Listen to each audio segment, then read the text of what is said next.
It's indeed a great pleasure for me to have this session today, the special lecture series on Indian knowledge system that we have. And we are very happy to host Dr.D.K.Hari and Dr.D.K.HemaHari on the occasion before all of you. This lecture has specially been conceived keeping in view the introduction of Indian knowledge system in the curriculum as part of the NEP initiative.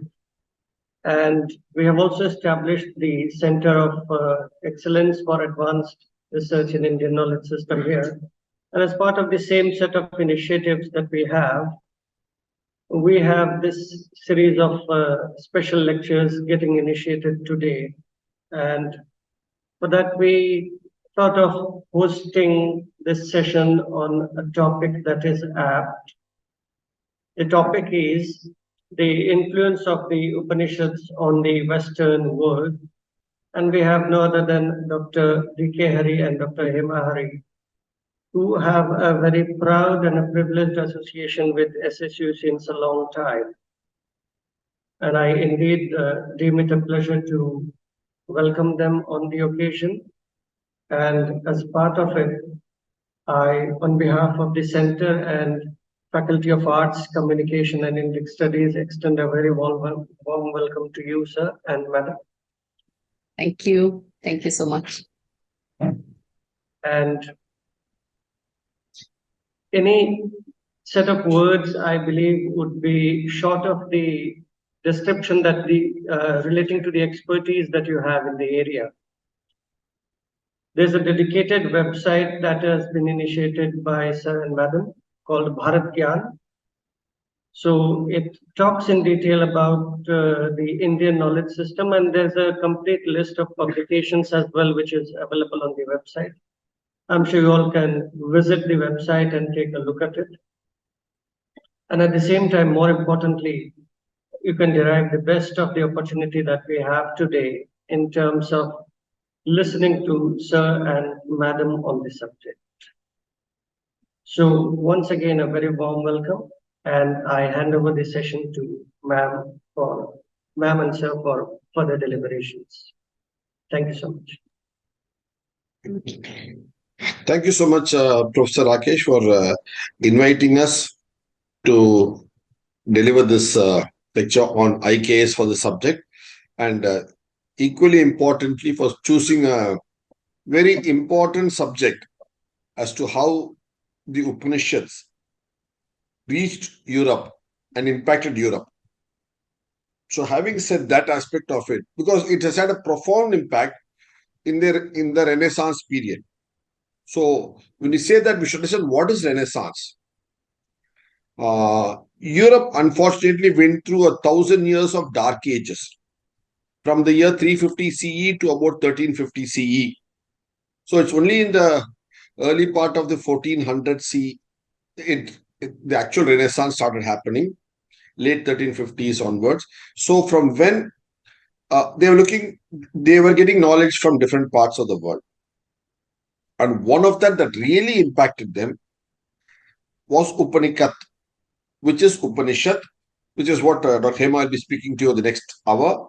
So they were looking for knowledge. And when they're looking for knowledge, they obviously look towards India, because India had been providing knowledge to Europe 1,000 years earlier too. That is what we'll be seeing, and how we'll be seeing how India itself is a land of knowledge. Because if we have to provide something, we have to be a land of that. So in India, that is Bharat, has been a land of knowledge. It's been providing knowledge and continue to do so in the Renaissance period, which helped shape the European minds in the periods of the 1700s and 1800s substantially. So when the awakening happened, it happened. So that is a subject that Professor Rakesh Tripathi has given. This is a very interesting subject. Incidentally, as I was told, we did have an opportunity to speak on the subject a few years ago at the IGNCA in Delhi, when the then Vice President of India, Sri Venkaiah Naidu Garu, was present there for that. So when he mentioned the topic, I said, yes, this is a nice topic, and it's been spoken about by us already a couple of times in earlier forums, so we can speak that. And we also written a full chapter in our book on this subject, so it makes a lot more sense, so that there is a sufficient reading material for all to listen to on the subject. So we will be sharing that over the next 1 hour. Thank you so much once again, Professor Rakesh, for giving us this opportunity. Now, so I leave the floor to Dr. Hema to make the presentation. Let's try to understand who we are. Before we even go to what we gave and how did it impact the world, we have to first understand who we are. And how can we understand who we are? It starts with our name itself, our very name, Bharat. And if we look at this word, Bharat, that comes from two components. One is Bha and one is Rat. And by now, many of you who you would have read many different sources from our articles, the word Bha means light. And that you can understand from the very words like Bhaskara, Bhanumati, which are all words associated with the sun because of sunlight. And so sunlight, when we say light, and look at the beauty. When we talk about knowledge itself, it means throwing light on something. So that's a beauty. I mean, look at the metaphors, when we say knowledge and we say it is to throw light on something. We say enlightenment. That means to know something about something. And why do we say that? Because when it is dark, you just can't see anything. It is when there is light that you can see something. You see and you get to know. So light and knowing are therefore associated very intrinsically with one another. And that is how we get phrases such as, let's throw the light on this, meaning to know. And so Bha, light, knowledge. And similarly, Rat. Rat, you will understand better from one of the popular usages of this word, namely Rati. The name Rati, who is the consort of Manmada or Kamadeva, his wife is Rati, consort is Rati. Look at it, the god of love on one side, and you have beauty and something to be relished. Something Rati that stands for everything to be relished. Relish and love, they both go together. Desire. So you only desire that which you can relish. So Rati. So Bharata is a land which relishes light properly as such itself, physically sunlight, and metaphorically also land which relishes knowledge.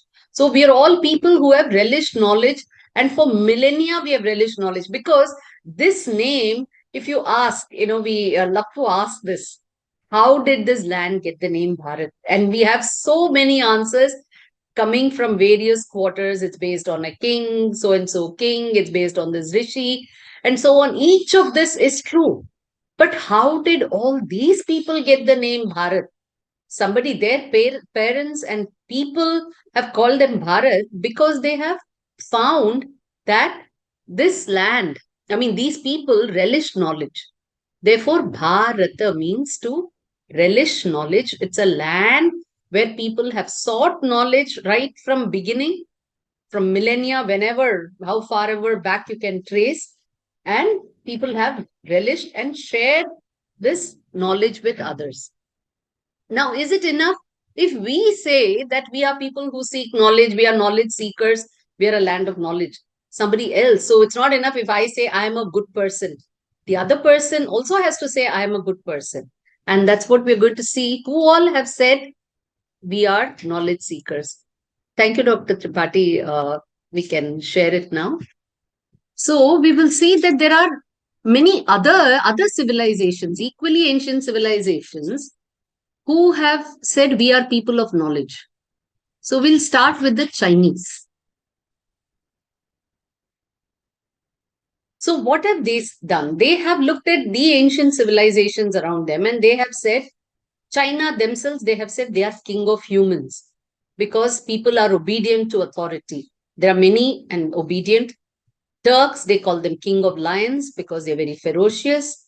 Persia, they have said they are king of kings because they have a lot of fertile lands and wealth. Rome, they said the people are very robust and they've got a robust physique. They're very beautiful.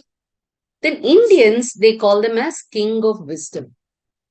So the Chinese have looked at Indian civilization as a civilization which is a king of wisdom. And how do they say that? They say that there were all branches of knowledge here, and it is one of the first nation to cultivate science.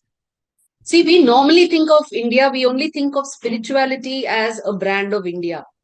We think that people here were always just doing nothing, they were only sitting and meditating. So first, the idea of spirituality itself is not holistic, not complete.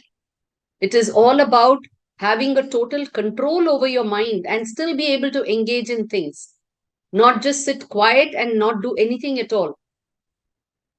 Then you, along with that spirituality, therefore, with that control of mind, with that control of balance that they had, they were able to cultivate and harness nature. Because what is science? See, nature exists. Nature is always going to be there. It has been there, and the phenomenon nature exists. We exist as a phenomenon of nature. Electricity is there in nature. So that is there. What is then science? It is our understanding of this nature. And technology is how do we harness all of this and put it to good use? And that is where our spirituality has also helped us in trying to get a better handle of both the manifested and the unmanifested aspects of this cosmos. And how do you harness both of these and put it to a proper use without disturbing the balance anywhere, whether outside or inside? So this is how this civilization has handled both science and spirituality. So this civilization has also been equally known for its sciences, not only spirituality. And more than that, we have to realize that they have been intertwined. It is science and spirituality intertwining all along that has actually made this civilization very popular. We will see how popular this civilization has been and the effect it has brought about. So, is it only the Chinese now? So, this is a view from an Arab around the 8th century. In fact, even before we go to the Arab, let me go to this person. This is a Greek. He is actually a geographer. He is of Greek origin and who lived in Rome. I mean, when the Roman civilization was at its height, his name was Strabo, and there are many maps that he has plotted. Some of those old ancient Greek maps today, you can find them as Strabo's maps. And look at his comments. This is in 25 BCE. So he talks about India. Their institutions were less rude, their conduct to enemies more humane, their general learning much more considerate, and in the knowledge of being and nature of God. They were already in possession of a light, which was but faintly perceived, even by the loftiest intellects in the best days of Athens. So what is he saying? He's first talking about all our character and behavior. Now this comes from our very practice of spirituality, which keeps us balanced. And he says, see, the knowledge of being and nature of God. So consciousness as well, manifest and the unmanifest, they're already in possession of a light, that is a knowledge, and which is even faintly perceived by the loftiest intellectuals in the best days of Athens. So Greece, for the Western world, look at it. He is saying for the Western world, Greece is the pinnacle of knowledge. All knowledge for them, they trace it to Greece. In Greece, Athens is that seat of knowledge. And in Athens, he's saying the intellectuals and the loftiest of intellectuals, even they, very, very few could even understand the kind of knowledge that the Indians were talking about. This is in 25 BCE. More than 2000. This is BCE. Okay, BCE means before Common Era. In present times, we don't say AD, BC. We say CE instead of AD. So Anno Domino is Common Era, CE. The year remains the same. Today, now it is 2023 CE. This is 25 BC, before Christ. That is BCE, before Common Era. So even so long ago, they had this view about India. And this is in 8th century CE. Now this is the Arab. So this is in Basra, Baghdad. And he says, as to the Indians, we find them at the first place in astronomy, mathematics, Indian numerals. So Arabs always called it Indian numerals. It is because Europe got it from India, they became Arabic numerals. So he says about that, medicine and all arts, various things. They keep talking about so many things that India has given. So this is one person, Al-Jahiz in Basra. I'll show you yet another person, Andalusi. Andalusi, Said al-Andalusi. Andalusi is a place in Spain. It's a province. It's called Andalusia. It's there even today. And this was once occupied by the Arabs. It was ruled by Arabs. So it was an Arabic world. And there was this scholar called Said Andalusi. And look at what he has to say. He says it is the first nation to have cultivated science is India. Powerful nation having a large population and a rich kingdom. So he's saying there is knowledge, sciences and technology, and also prosperity, wealth. India is known for its wisdom of its people, ability of the Indians in all branches of knowledge. And he talks about all the treatment of science. Now here, see, they are of sublime pensiveness, universal apologue, and useful and rare inventions. So he is again touching about that sublime knowledge. So not only did we have sciences and technologies, we also had that sublime knowledge. They have studied arithmetic. See here, they were known as the mine of wisdom and the fountainhead of justice and good government. And the Indians were credited with excellent intellects, exalted ideas, universal maxims, rare inventions, and wonderful talent. Now, when you say universal maxims, what does this mean? These are those universal truths that we find in our books of knowledge, like the Upanishads. So these are things like when we say Aham Brahmasmi and all that, these are the kind of universal maxims and exalted ideas, very, very lofty ideas and thoughts.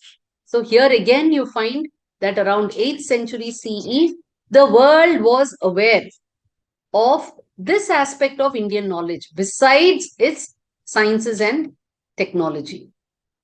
So the idea that India is a land of knowledge was known to us, it was known to our neighbors, and it is something that you can see a continuity all along from 25 BCE also in outside records. I'm not, see, we can say something, but if it has to be corroborated, it has to come from outside as well.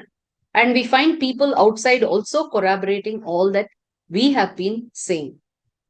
So then that now brings us to the point. So we now agree that yes, we were a land of knowledge. We have produced a lot of knowledge. People have acknowledged us as knowledge seeking, knowledge possessing land. So what was the kind of knowledge? And today's topic, I mean, our knowledge store is so vast. The Veda, starting from the Veda, which again are nothing but a form of knowledge of the nature. So what exists as nature is what you see in the Veda. So it is that huge then, as big as what nature is all about, that the aspect of knowledge that it contains. So then from there, where do we come to this Upanishad and the influence that it could have had on the Western world? So to understand that, we now have to look at, just to understand what is this Upanishad all about, where does it fit in the overall scheme of things?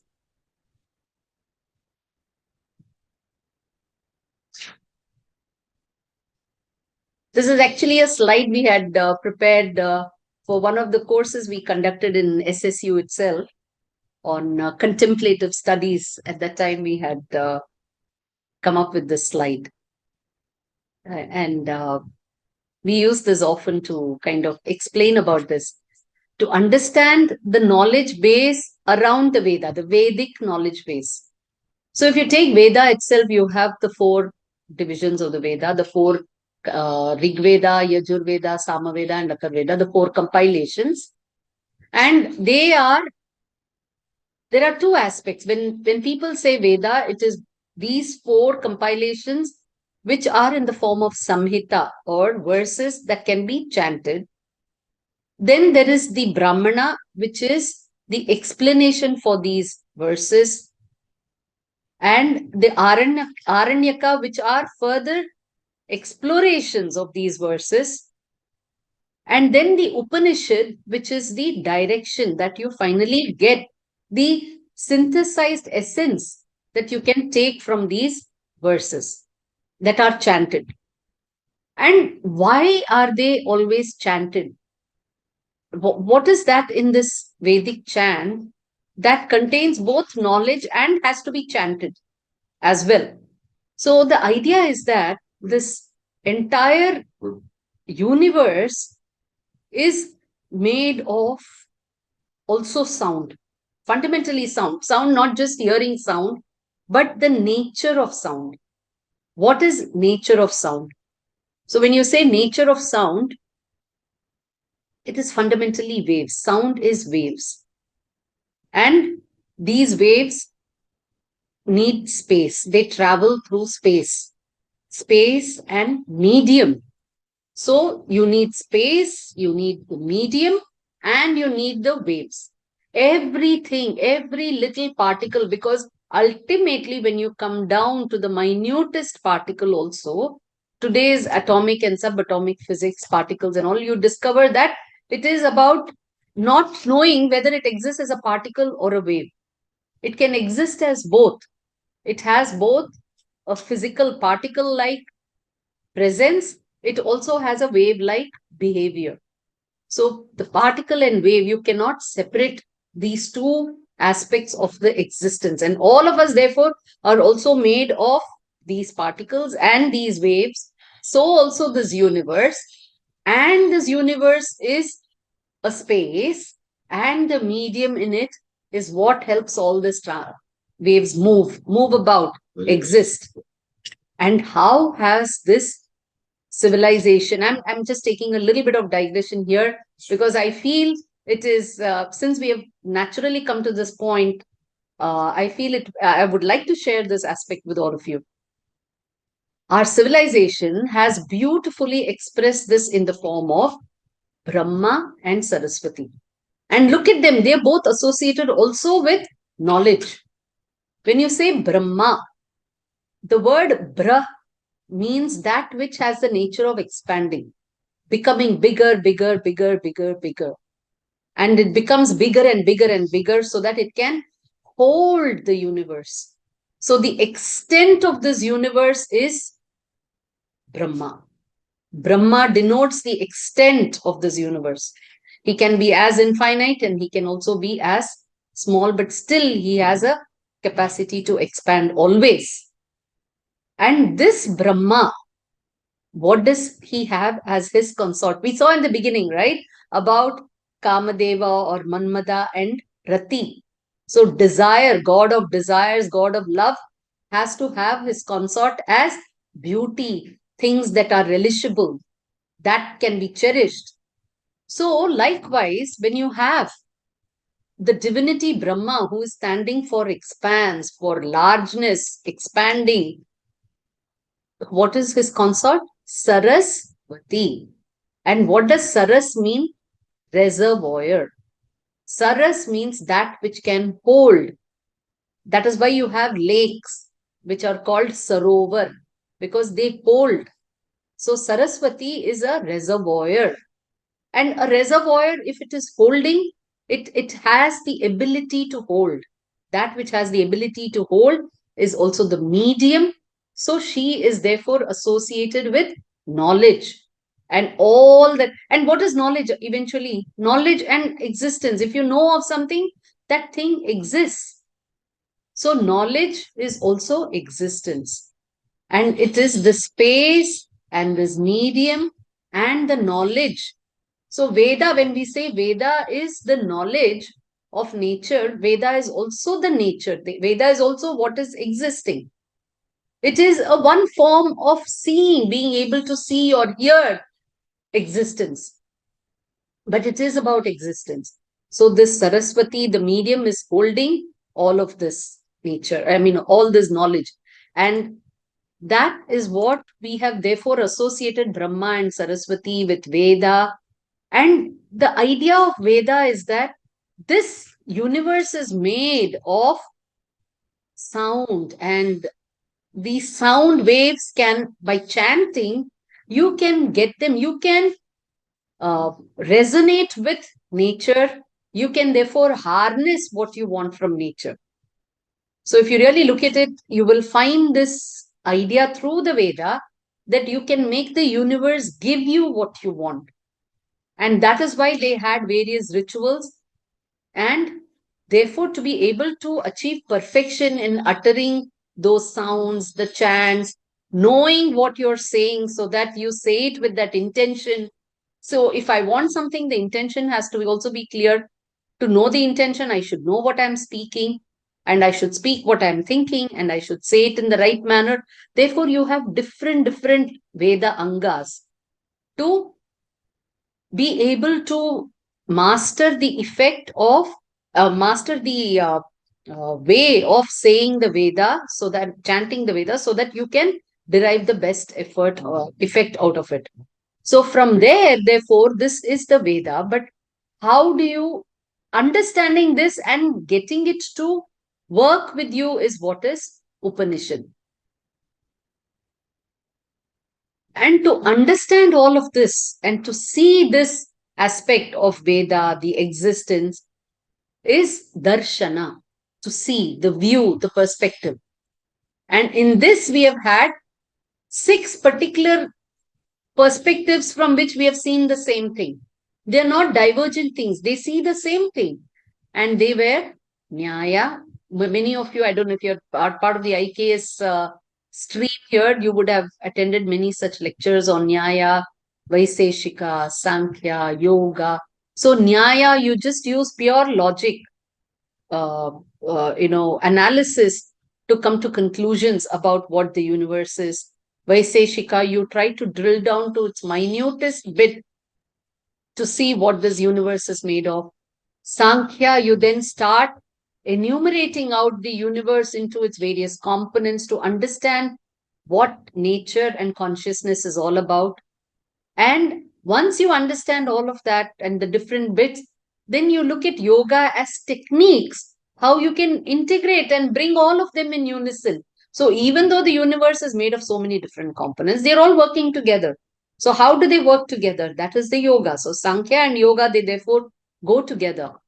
Then you have Mimamsa, which is about how do you get this universe? So what all techniques can you do to get the universe to help you achieve what you want? And finally, Vedanta, how do you, once you achieve what you want, and how do you understand yourself in relation with all this universe? To first ask and achieve the right things, achieve and help it, make sure that you are in the right balance. You are not distressed, stressed, you're in comfort, and you do not suffer in this world with the wrong things. you ask and get the right things and use them the right way. So for all of that, you need good Vedanta. And that Upanishads are where you come in. I mean, that is what come under the Vedanta, and different people, different spiritual masters, different rishi have come up with the Upanishads. Different spiritual masters have given us commentaries on these Upanishads. So this entire knowledge base, because while these darshana are there and many rishis have given us, there are many others subsequently in the Guru Sishya Parampara who have expanded and kept on giving us meanings at different eras, different windows of time, so that people can understand it in the language and in the context for that time period. So therefore, this work has just gone on expanding. So this is about, and it is called Upanishad because these were the knowledge that were gained by sitting by one's guru. And so upa, near, and sitting by the guru, you ask questions, the pupil asks questions, these are clarified, and through this discussion and dialogue, the knowledge has been clarified. So this what happens,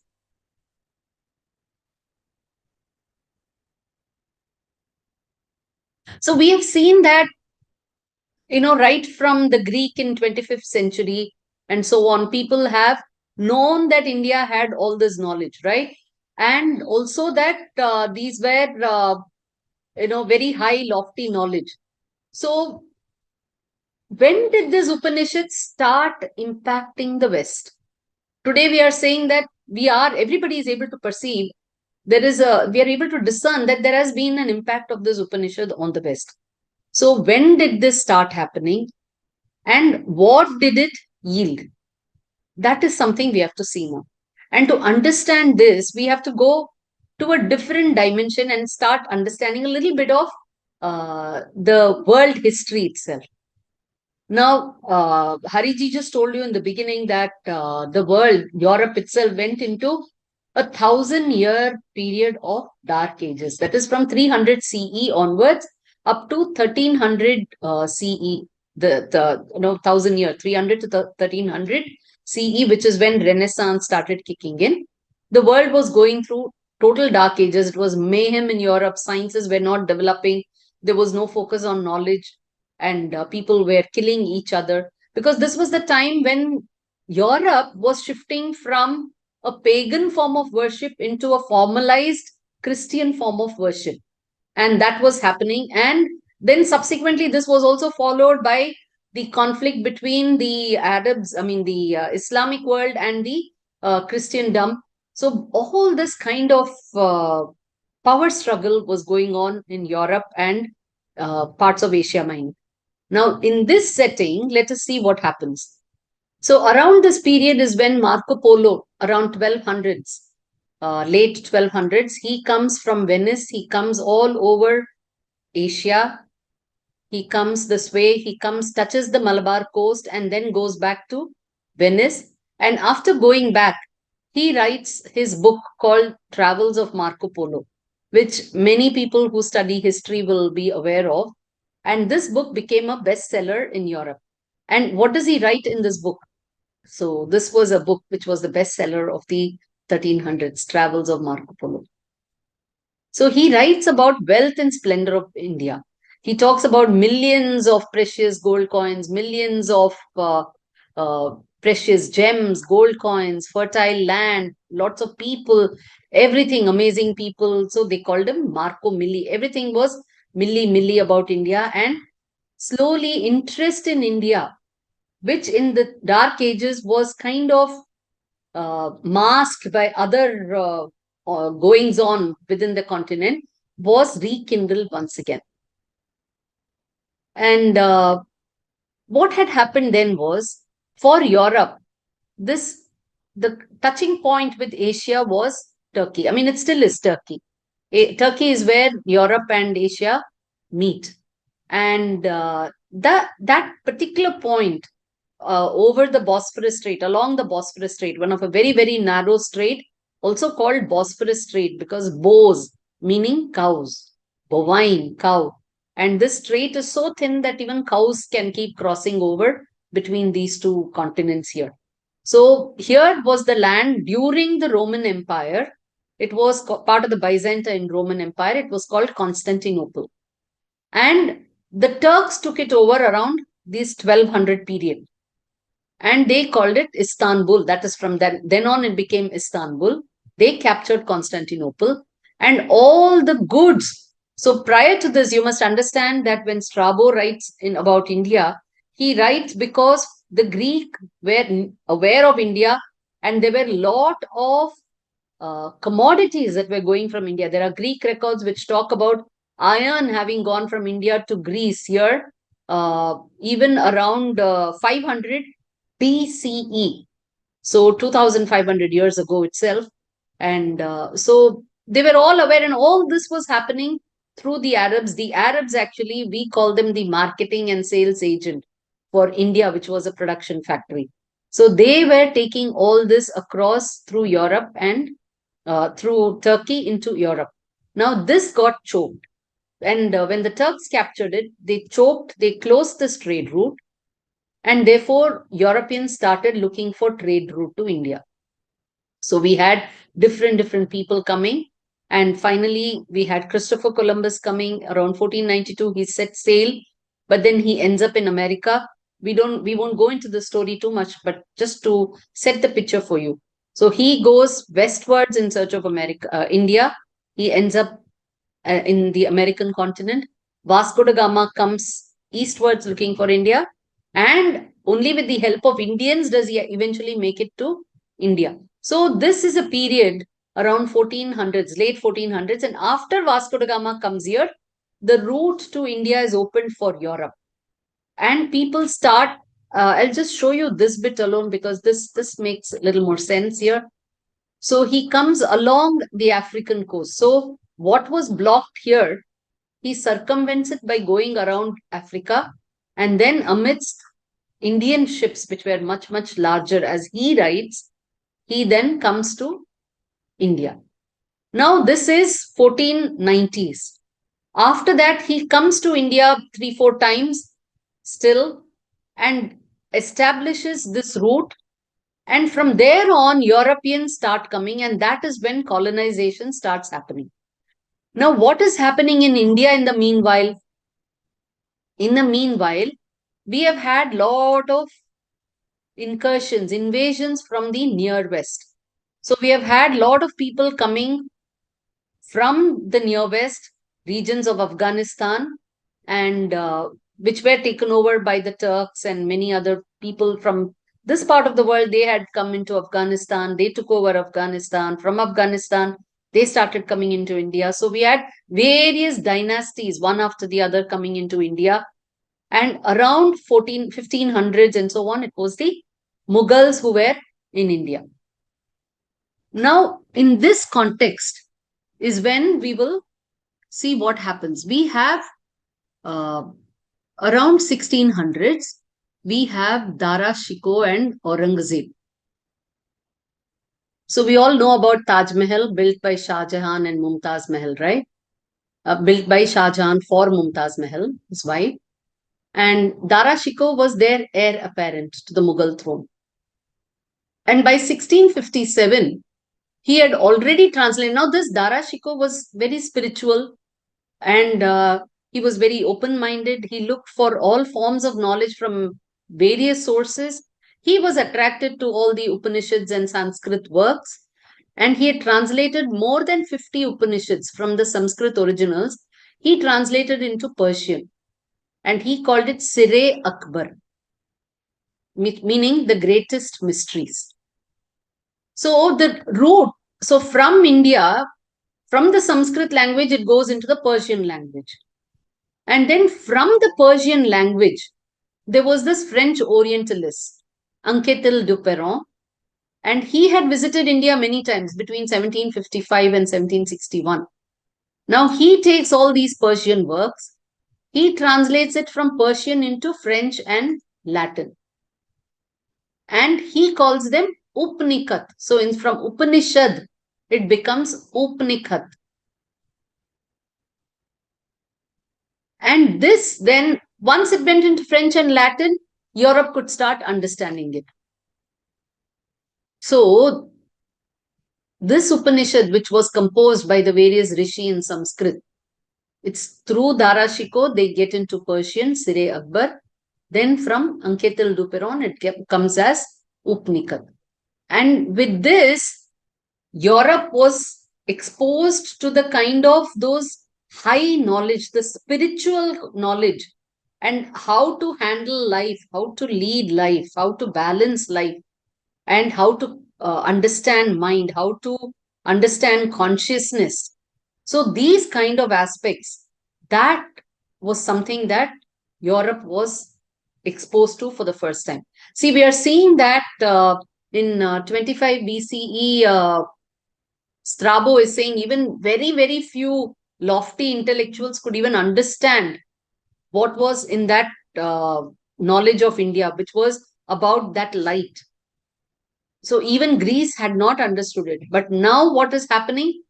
Here, this work is getting translated. It is getting coming into a form, into a language that Europe can understand and relate to. So this is when they are actually getting a good handle on all this kind of knowledge from India, the spiritual and knowledge about consciousness and so on, and the Vedic knowledge. And also, so from here, it opens their minds to the languages of India, because now their thirst is triggered. And because Upanishads are in Sanskrit, and they have now liked this kind of inputs they are getting, they start learning Sanskrit. And once they learn Sanskrit, other works of Sanskrit also get opened to them. So the Upanishads, if you see, this small opening that Darashiko created by translating it into Persian actually opens up a floodgate for many of the Sanskrit works also getting into Europe.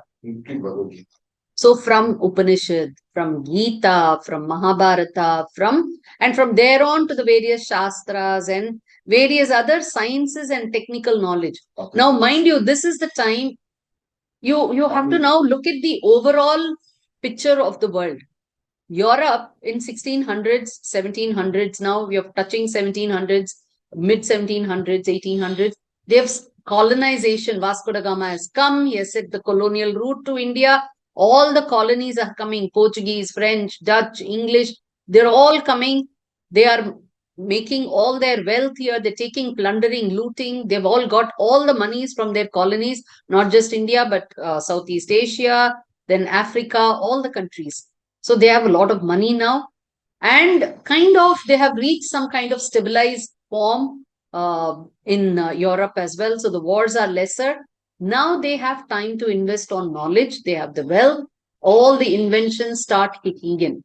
And for all these inventions, they need further knowledge, further ideas, which they are coming into contact with in India.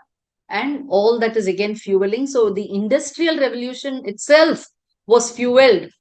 So if you look at it, the Upanishads, they triggered not just knowledge. It was not just a point of sharing knowledge. It triggers their thirst to read Indian works and extract not just Sanskrit knowledge and aspects of philosophy and spirituality, but it gives them the advantage to get into the entire knowledge base of India. So what we are seeing today as IKS, and we want to do IKS, Europe did IKS during Renaissance and during 1700s. They exploited all our knowledge systems. They took all this knowledge. And what you see today is IKS. So it was EIKS, European Indian Knowledge System. They benefited from it then. So Indian research, IKS. So they took all this. If you look at so many inventions, all of this happened only after they got this knowledge, the maths, everything that went from here. So one way would be to talk about Upanishads as just having given spiritual knowledge to Europe, and we will see how many people have acknowledged it. And if you look at it, all of them are people who are scientists, and departments of Indologies came up in so many universities just so that they can go through all these Indian works. So this word Indology and departments of Indology itself was triggered because of these Upanishads. Look at the kind of people who have praised and who have actually relied. We credit them with a lot of developments in modern world today. So, in fact, whole of Europe by 1800s, all major universities of Europe had a chair for Sanskrit studies. This was the Department of Indologies that came up, and slowly their view shifted from Hebrew to Sanskrit. Until then, they were all Hebrew based, and now they were getting the Sanskrit knowledge base. So, this shift from Hebrew to Sanskrit and leading to further studies in Sanskrit knowledge. One of the major universities is the university in Heidelberg in Germany. And look at the kind of people, all the intellectuals, Voltaire, Schopenhauer, Henry Thoreau, T.S. Eliot, Schrödinger, Oppenheimer, Carl Jung, Emerson, Hegel, Bohr, Leo Tolstoy, Mark Twain, Heisenberg, Salinger, so many people, and what each one, we have put this in our book, Leads from India. So Immanuel Kant, and who was a propounder of transcendental idealism. Now he says he was influenced by the Gita, he says by the Bhagavad Gita, and he brings out his ideology. So Kant today, everybody in the field of humanities and philosophy, Immanuel Kant is important. Then you have Wilhelm von Humboldt, 1767-1835. So look at all this. All this is only after Upanishad starts. Upanishad, Upanikhat, Latin, French goes there. So what we can see here is today when she spoke about Humboldt, there's a Humboldt University there. The main university of Europe is called Humboldt University. So look at these. So these were the great thinkers.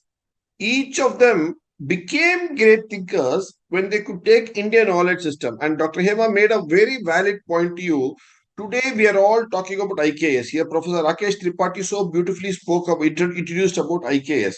And what Dr. Hema is saying is now 200 years or 250 years before India came into understanding, recognizing and practicing IKS, Europeans started researching on Indian knowledge. So it was IKR, Indian Knowledge Research, or Research on Indian Knowledge by Europeans. So, so look at that. So that is what happened. See, so we are learning to value it now. Even that is only starting. But we have been practicing Indian knowledge. Even today we practice. You go to an Ayurveda physician, you are benefiting from Indian knowledge system. And every other small rituals that we do, traditions, every small thing.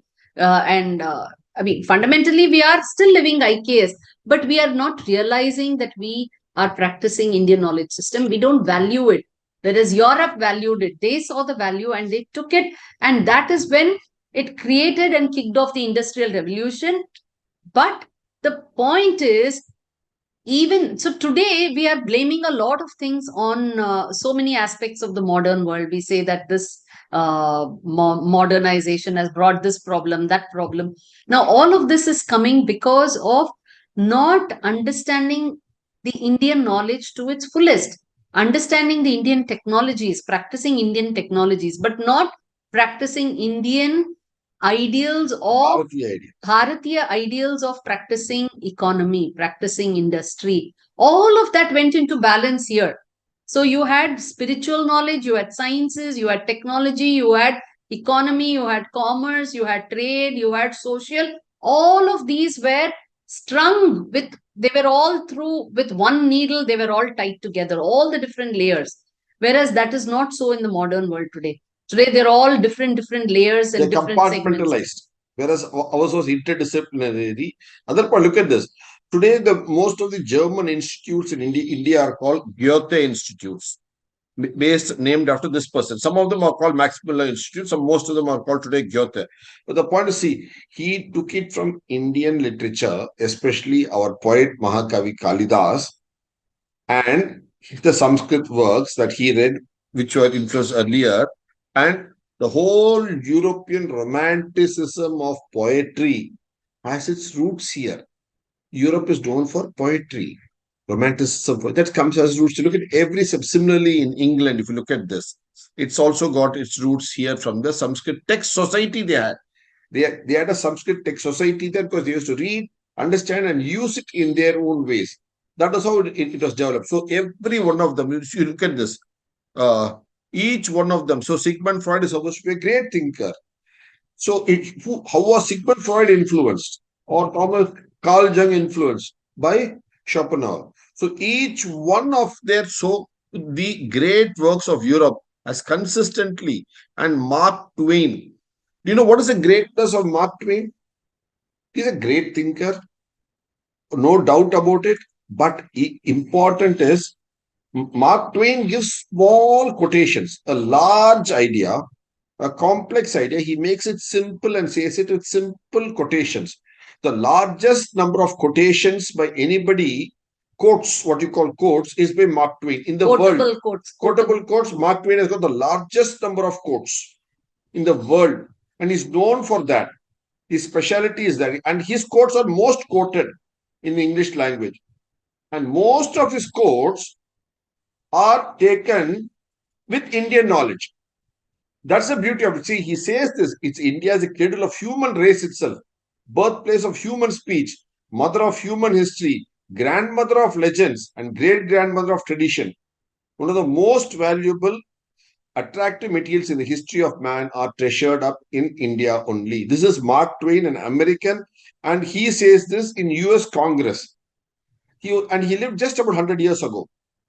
Look at the strength that the Indian knowledge, starting from the Upanishad, that is what was there earlier. The Upanishad, as Dr.D.K.HemaHari said, opened a window, and then through the window came a lot of light. Then they opened the window larger. And today, Heidelberg University is famous in Europe for what? Because they had a department of Indology. So many universities. So that is what helped science renaissance itself grow in different parts of Europe. That's happened. So look at each one of them great thinker, Immanuel Kant. So look at that.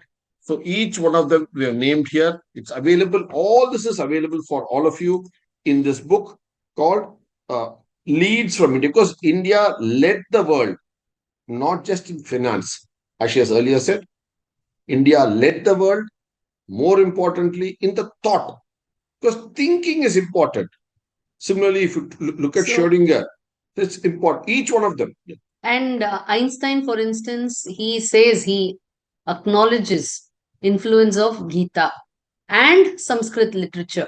So when he says Sanskrit literature, it means the other works in Sanskrit language.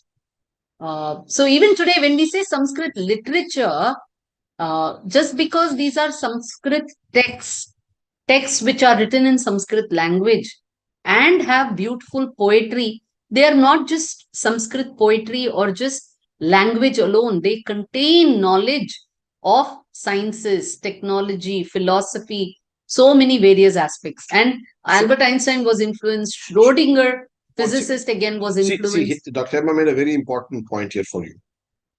See, the two types aspects: humanities, sciences. So there is alankara in the literature, the beauty for you to relish, romanticism. That's their relish. Also, the good part is in all our literature, this alankara is based on Vijnana, sciences. So you can only see the alankara portion of it and be okay. It's more beautiful. I enjoyed the beauty of it.